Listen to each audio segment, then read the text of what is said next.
Hello students. अब हम आज जो पढ़ेंगे बच्चों वो है चैप्टर लाइट। ठीक है बच्चों, एक्चुअली आपने क्या किया था, इलेक्ट्रिक करंट पढ़ लिया था बच्चों, उस पर न्यूमेरिकल अलग अलग पार्ट्स में अलग अलग डिवाइड सेक्शन में अपन ने देख लिया था। ठीक है, तो कैलकुलेशन हो गया आपने और पूरे क्वेश्चंस यानी कि आंसर जो है क्वेश्चन आंसर आप इजी से कर पाओगे अब। ओके और उसके बाद मैंने नोट्स जो हैं वो भी करवाए दिए इलेक्ट्रिक करंट के। तो आज जो पढ़ने वाले हैं वो 9th, ठीक है, क्लास 10th का चैप्टर है 9th लाइट। ठीक है बच्चों,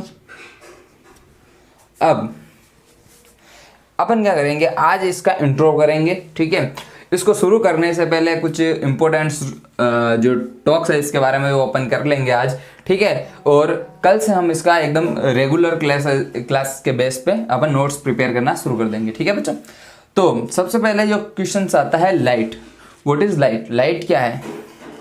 ठीक है, लाइट एक it is the source of energy. ठीक है, ये क्या है, लाइट एक सोर्स है एनर्जी का। ठीक है, जो एनर्जी का एक सोर्स है वो क्या है, लाइट। ठीक है, और जो अपने पृथ्वी पे अपने अर्थ पे जो एकमात्र जो स्टोर है ओनली फॉर वन ऑफ वो है सन। ठीक है, क्या है, सन। सन जो है एक ऐसा सोर्स है, सन क्या है, एक source of the light, sorry source of energy. ठीक है, और एक लाइट का सोर्स है सबसे बड़ा। ठीक है, उसके बाद सन लाइट का एक सोर्स हो गया। ठीक है, और जो लाइट है वो सोर्स ऑफ एनर्जी है, जो एनर्जी अपन को कहाँ से मिलती है, सन। ठीक है, अब लाइट का अपन यूज किस में लेते हैं? ठीक है, सी यानी कि देखने के लिए। ठीक है, कोई भी अपन को थिंग्स या ऑब्जेक्ट कोई भी दिखता है अपन को, किसी भी ऑब्जेक्ट को टू सी एनी ऑब्जेक्ट। ठीक है, किसी भी ऑब्जेक्ट को देखने के लिए अपन लाइट काम में लेते हैं। अंधेरे में भी अपन को, डार्कनेस में भी अपन को कोई भी ऑब्जेक्ट है वो अपन लाइट ऑन करते हैं तो अपन को दिखाई देता है। ठीक है, बल्ब या फिर टॉर्च की मदद से अपन देख सकते हैं। तो अपन लाइट की वजह से कोई भी ऑब्जेक्ट या थिंग को अपन देख सकते हैं। ठीक है, अब देखना यानी कि सी। ठीक है, कैसे देख सकते हैं उस वो कोई जो थिंक होती है वो कैसे अपन को दिखाई देती है, तो उसके बारे में हम स्टडी करेंगे बच्चों। ठीक है, तो अब देखो, तो हमारा टॉपिक क्या है ये तो पहले लिखो। It is the source of light, it is the source of energy, और एकमात्र जो सोर्स है वो है सन, और लाइट अपन यूज में लेते हैं टू सी एनी ऑब्जेक्ट। ठीक है, ये नॉर्मल सी चीज़ है इसके बारे में, लाइट के बारे में, तो 10th के लेवल के बेस पे है। ठीक है बच्चों, अब देखो, अपन को कोई भी ऑब्जेक्ट अगर दिखाई देता है तो वो दो कंडीशन की बेस पे दिखाई देता है। एक तो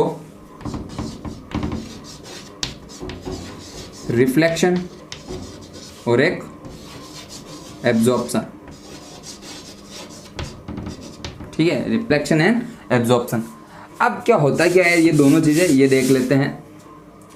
रिफ्लेक्ट क्या करेगी और ऑब्जर्व का मतलब क्या होता है? देखो, ऑब्जर्व का मतलब पता है कि किसी ऑब्जर्व कर लेना, अंदर लेना। ठीक है,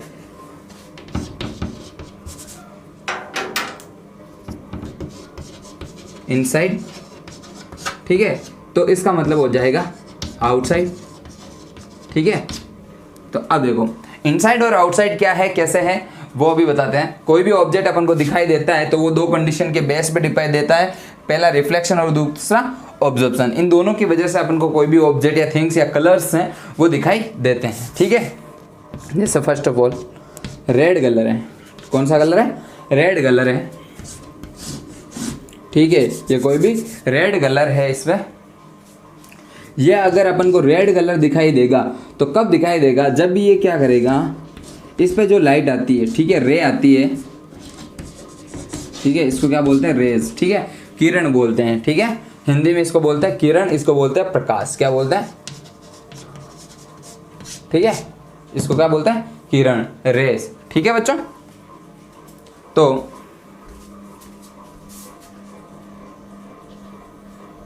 तो रेड कलर की जो कोई भी ऑब्जेक्ट होता है वो अपन को कब दिखाई देगा, जब ये उसमें रेज आती है, उसके ऊपर रेज पर गिरती है तो वो क्या करती है, रेड कलर की रे को रिफ्लेक्ट करती है।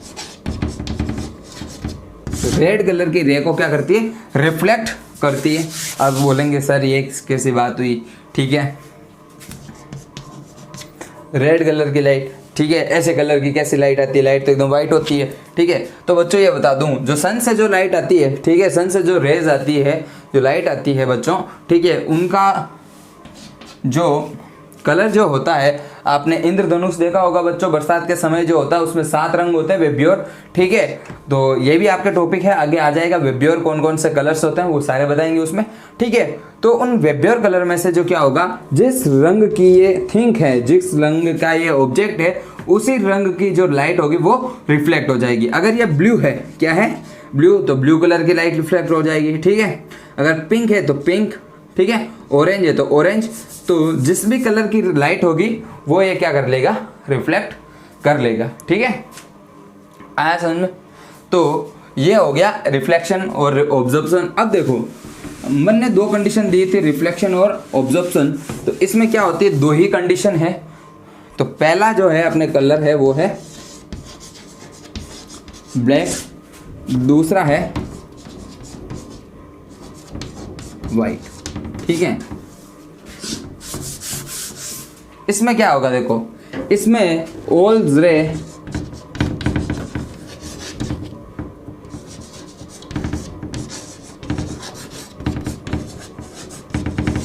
और इसमें सारी जितनी भी रेज होगी वो क्या होगी, ऑब्जॉर्ब होगी, ठीक है, क्या होगी, ऑब्जॉर्ब। ये ब्लैक कलर क्या करेगा, जितनी भी लाइट आएगी, ठीक है, जितनी भी लाइट आएगी उसको क्या कर लेगा, अंदर ले लेगा, कहाँ ले लेगा, अपने इनसाइड, ठीक है।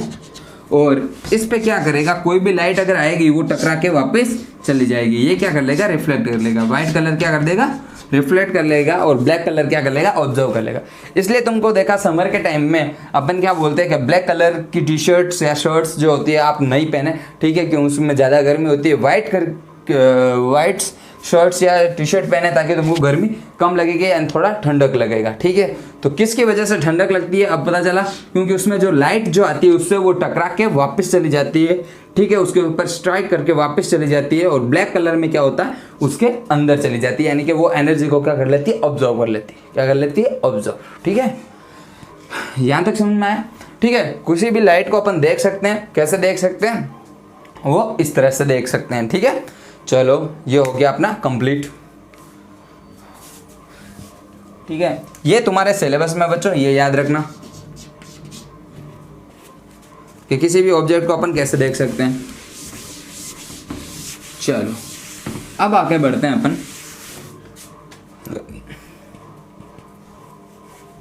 लाइट्स के बारे में कुछ पॉइंट्स लिख लेते हैं। ये क्या होती है, the source of energy, the source of energy, ठीक है।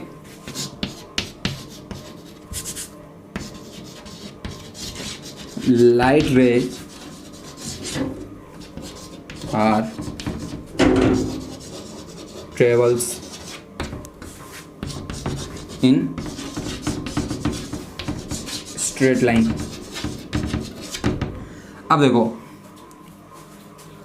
जो लाइट से जो रेज निकलती है वो रेज क्या करती है, ट्रेवल जो करती है वो एकदम स्ट्रेट लाइन में ट्रेवल करती है, ठीक है। अगर वो कहीं पे जाएगी तो एकदम स्ट्रेट लाइन में जाएगी। कैसे जाएगी, स्ट्रेट लाइन में जाएगी, ठीक है, मतलब आड़ी टेढ़ी नहीं जाएगी ऐसे, ठीक है, एकदम स्ट्रेट जाएगी, ठीक है। ऐसे ऐसे ऐसे ऐसे नहीं जानी है, ठीक है, या ऐसे ऐसे नहीं जाएगी, ठीक है, एकदम स्ट्रेट जाएगी, ठीक है। उसके बाद देखो क्या है,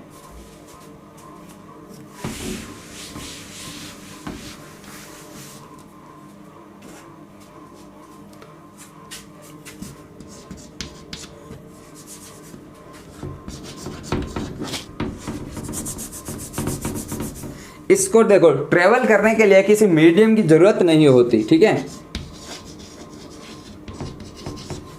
it not required any medium, ठीक है, टू ट्रेवल। ये क्या करता है बच्चों, इसको ट्रेवल करने के लिए किसी भी मीडियम की रिक्वायरमेंट नहीं होती। वैसे मीडियम कैसे बता देता हूँ, मतलब किसी चीज़ की ज़रूरत नहीं होती इसको ट्रेवल करवाने के लिए, लाइट अपने आप ट्रेवल करती है बच्चों। ठीक है, जैसे क्या करता है, अपन को क्या करना है, दुकान से या कहीं से भी कोई वस्तु लानी है, कोई भी थिंग्स या कोई भी चीज़ लानी है बच्चों। ठीक है, तो आप क्या करोगे, मान लो चीनी लानी है, कुछ भी लानी है, चाय, ठीक है, दूध, शक्कर की कुछ भी लाना है, तो आप क्या करोगे, आपको उस चीज़ के पास जाना पड़ेगा और उस चीज़ को लाना पड़ेगा। तो आप उसके लिए क्या हो गए, मीडियम हो गए। क्या हो गए, मीडियम। उसको आप लेकर आए इसलिए मीडियम। लेकिन लाइट को किसी मीडियम की आवश्यकता नहीं है। ठीक है, सॉरी बच्चों, चलो, इसको क्या है कि किसी मीडियम की रिक्वायरमेंट नहीं होती बच्चों। ठीक है, इसको ट्रेवल करने के लिए कोई भी मीडियम की रिक्वायरमेंट नहीं होती। ठीक है, अपन को ट्रेवल करने के लिए बाइक चाहिए या बसेस चाहिए, इनको कोई बाइक या बसेस की रिक्वायरमेंट नहीं होती। ठीक है बच्चों, चलो सेकंड, नेक्स्ट पॉइंट क्या है इसका,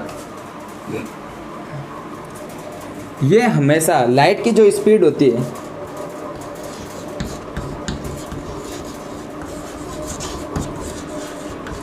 speed of light in vacuum is 3 × 10⁸ metre पर सेकेंड। इसको वेलोसिटी भी बोल सकते हो। ठीक है, वैक्यूम में जो लाइट की स्पीड होती है वो होती है 3 × 10⁸ मीटर पर सेकेंड। ठीक है, अब बच्चों वैक्यूम क्या है,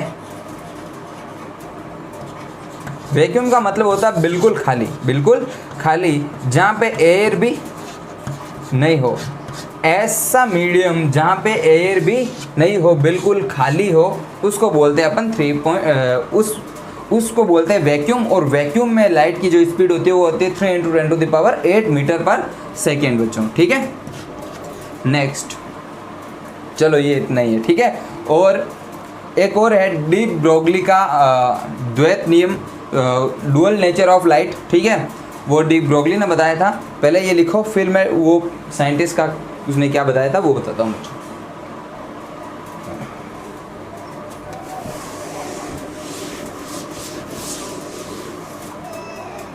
अब देखो,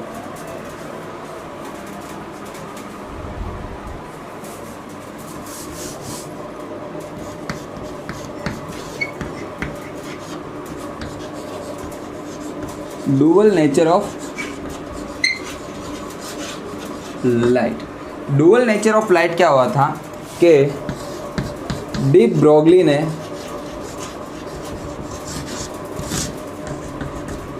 एक लॉ दिया था, उसमें उसने बताया था जो लाइट जो होती है वो वेव की तरह भी काम करती है और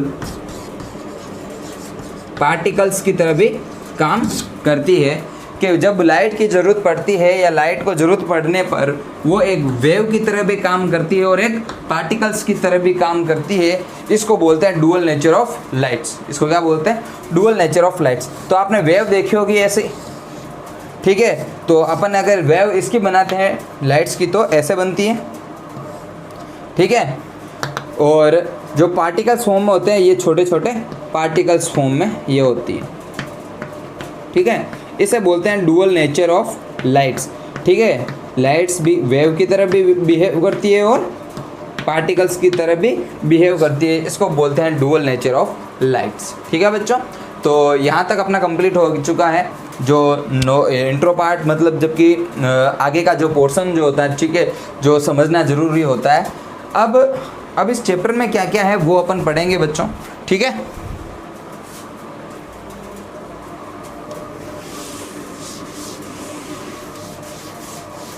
देखो इस चैप्टर को बेटा दो पार्ट्स में डिवाइड करता हूँ मैं।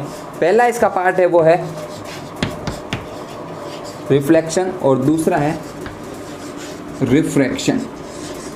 ठीक है, पहला है रिफ्लेक्शन और दूसरा है रिफ्रैक्शन। ठीक है, दो पॉइंट्स हैं। अब देखो इसमें क्या आएगा, लो आएंगे रिफ्लेक्शन के, इसमें भी लो आएंगे रिफ्लेक्शन के। दूसरा क्या पॉइंट्स है, अब इसमें क्या होगा, अपन पढ़ेंगे मिरर को। किसको पढ़ेंगे, मिरर को। और इम्पोर्टेंट चीज़ होता है यहाँ, एक डेरिवेशन आएगा मिरर फॉर्मूला, ठीक है, इसमें आएगा लेंस, ठीक है, और आएगा लेंस फॉर्मूला, ठीक है, इसमें मिरर, मिरर्स के टाइप्स, ठीक है, मिरर फॉर्मूला, फिर लेंस, लेंस के टाइप्स और लेंस फॉर्मूला। और इसमें जो बेटा इम्पोर्टेंट यानी कि सबसे इम्पोर्टेंट पार्ट जो होता है वो एक तो सबसे पहले ही होती है डेफिनेशंस, ठीक है, डेफिनेशन किस चीज़ की, रिफ्लेक्शन की और रिफ्रैक्शन की, लॉस की, ठीक है, ये तो हो गई डेफिनेशन। दूसरी डेफिनेशन इंपॉर्टेंट होती है मिरर्स और लेंस की डेफिनेशंस। मिरर में कुछ पॉइंट होते हैं, उन पॉइंट्स की डेफिनेशन, और लेंस में भी कुछ पॉइंट होते हैं, उन पॉइंट की डेफिनेशंस, ठीक है। और सेकंड जो इसमें इंपॉर्टेंट है, जो लॉन्ग टाइप्स ऑफ क्वेश्चन में आते हैं, ठीक है, लॉन्ग यानी कि 6 नंबर या 5 नंबर के क्वेश्चन जो आते हैं वो आते हैं मिरर और लेंस में से, ठीक है बच्चों, मिरर और लेंस में से। इसमें क्या होता है, अपन को इमेज फॉर्मेशन आता है, क्या आता है, इमेज फॉर्मेशन, कि मिरर में इमेज फॉर्मेशन कैसा होता है और लेंस में इमेज फॉर्मेशन कैसा होता है, ठीक है बच्चों। तो ये चीज़ें अपन के पास आएगी। यहाँ तक समझ में आया तुमको? तो अपन क्या करेंगे, कल इसको बेटा कंटिन्यू करेंगे आगे, ठीक है, इस चैप्टर को। तो कल अपन रिफ्लेक्शन पढ़ेंगे और लॉ ऑफ रिफ्लेक्शंस पढ़ेंगे और टाइप्स ऑफ रिफ्लेक्शन पढ़ेंगे। तो अगला लेक्चर रिफ्लेक्शन पे होगा बच्चों, ठीक है। यहाँ तक इंट्रो खत्म हो गया, ठीक है। कल से अपन रेगुलर क्लासेस के बेस पे इसको स्टार्ट करेंगे बच्चों। Thank you for